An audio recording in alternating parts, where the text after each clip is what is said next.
Hi, welcome to Healing the Trauma Within. In this session, I am talking with Mari Ramos about overcoming domestic violence. Mari is a certified life coach and domestic violence survivor. So, welcome. Thank you for having me. It's a Did I pleasure. roll my R's good enough? You sure did, definitely. Well, I'm thrilled to have you here. This is a very serious topic. Um, I want to preface this, listeners. If you have any triggers or you feel any triggered at all, take a break from this, stop listening, go do some self care, okay? But all right. So without having you really, tell us a whole lot about your story, I think what I really want to get started with is how did you get out? What prompted you to get out? Because so many women who are in those situations, it's hard for them to get out or to realize they need to. I think my second relationship, because I had two abusive relationships. So the first one lasted about 11 years. And then once again, it was 5 years. And at that time, not only he abused me, but he abused my daughter. So at that time, I was like, oh my God, it's a situation where I had to get out because not only were they abusing me, it was a pattern to my children itself. So it Right. took me a while. It was a process of denial, pain, trials. I remarried, but then again, it was mental abuse at that time. So at that time is when I decided, is this what I really want? If this what I deserve, do I still want my kids to continue to suffer? So that's when I decided to get mental help. I was so empty. I started to drink a little bit more than usual. So I kind of fell into alcohol, kind of numb the pain. So when I started loving myself, getting that mental help, going to groups and meeting women and speaking about it, I started feeling a little bit better. It was like that emptiness became my story. And the more I spoke about it, the more that I was helping others overcome that trauma and abuse, I felt better. And I was able to help my children. I was empty. So, how can an empty person help their family, their home? Once I got that help, that mental help, and I was mentally stable, then I overcame many things So, did you get the mental help before you left or after? after. Yeah. Okay. After. Yeah. That's what I figured. Yeah. Um, and I'm so proud of you for leaving, especially when the abuse transferred over to your child. Um, because we just, we get into that stuck mode like, I don't know where to go. I don't know what to do. They're holding me financially hostage, all of that crap that comes along with it. Um, and so, it's not easy getting out. It's not. A lot of people ask me, or they ask anybody, why don't you leave? But why are you there? As if it's that easy. Sometimes we're in danger. We're afraid. We're being stalked. We're being threatened. There was many times where they'll tell me, if you leave, I'm gonna kill you. Oh yeah. I'm gonna burn your house down. So everywhere I went, he was there. He will climb my house. So it's like, okay, if I leave, then what? What's there for me? How do I start over? So it's not why do we leave? It's just how. Hmm. So a lot of people don't understand unless you're in our situation. That's so true. And it's like that, I think, with any type of trauma. Unless you've been there, you can't fully understand and appreciate the gravity of the situation. Absolutely. Um, and the mental abuse, let me tell you, that the mental abuse is worse than anything, I think. Um, I mean, I've been on both sides of the coin, and the bruises heal, but that mental abuse stays with you. It does. As much as you heal, there's little things sometimes that triggers you, right? If you hear certain words, if you hear just the smallest thing, for example, the name calling. you're fat, you're not gonna be nobody who's gonna want you. Even if you hear certain things like in a movie, it kind of replays in your head, oh my God, I've been called those names. So it stays there. You heal from it, but it triggers you a little bit.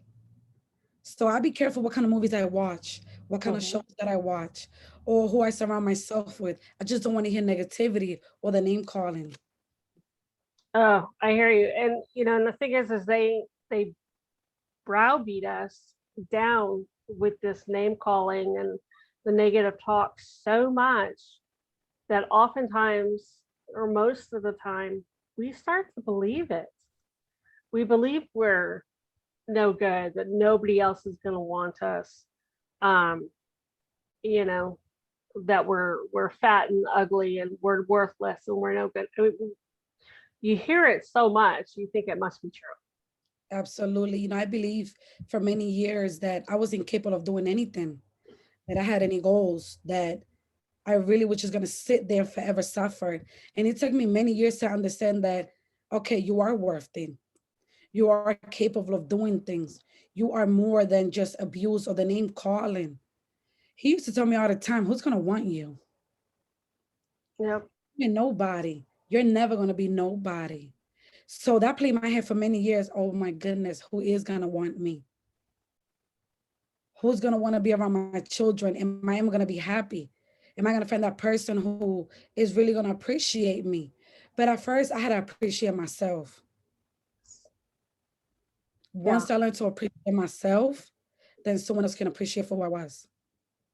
absolutely. And I think I went into relationship after relationship. I had a pattern, and as soon as it got to that point where it started getting physical, I hightailed it out of there and went into the next one. Um, and I think a lot of it was because I didn't value myself. I didn't appreciate myself.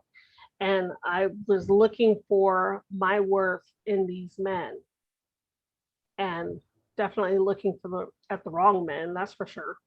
Um, so for those who are, maybe just fresh out or on their healing path, how do they start to find their worth? How do they start to heal?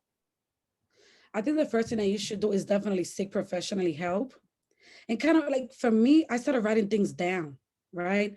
I Mm-hmm. took a journal of affirmations and took that goal. For example, okay, I need to love myself. These are some of the things that's going to help me love myself: self care, self value, self respect. Even just getting my hair done used to make me so pretty. I started learning how to do makeup. It made me feel pretty. So little things like that, I was like, wow, I am worthy. I am self love. So just do things that make you happy, little by little. Don't rush, because sometimes we rush to heal. We rush to do things instead of just taking the time and do one at a time, one at a time. So that's what I did. I took my mental health, self love, self value, self respect. And actually, I even after those two relationships, I remarried and it didn't work out because at that time I was the aggressor, right? I was just so into rush, into trying to find somebody to make me happy. But guess what? Deep inside, I didn't love myself. Right. I had to learn how to love myself. What makes you happy? What makes you feel pretty in the inside? And start doing things that you never did before. If you really want to dye your hair blue, dye your hair blue. If you want to travel, travel. Just do, people's always going to criticize you, right? Mm-hmm. Right now, there's many people who don't agree with me speaking about violence or doing things that I never done before. And I do them because it makes me happy. So just do what makes you happy. And believe it or not, you're going to see a different side of you. Yeah, I'm just thinking about things that make me happy. And speaking about my story helps me to heal because I know that I'm helping other people, and Absolutely. that makes me happy. But for a very long time, I could not figure out and wrap my head around the concept of self love. I just couldn't, because to me, love equaled romance, right? For me, it was like I had blinders on. It was I love my kids, I love my family, and then I love men. Where does I don't fit in anywhere. So, where do we start figuring out that self-love and that self-respect? Because, even now I still have days where I'm hard on myself and I beat myself down. And then I have to remember I can't do that anymore. It's not who I am anymore. I think you gotta accept yourself for who you are. Look yourself in the mirror. This is me, and start loving me.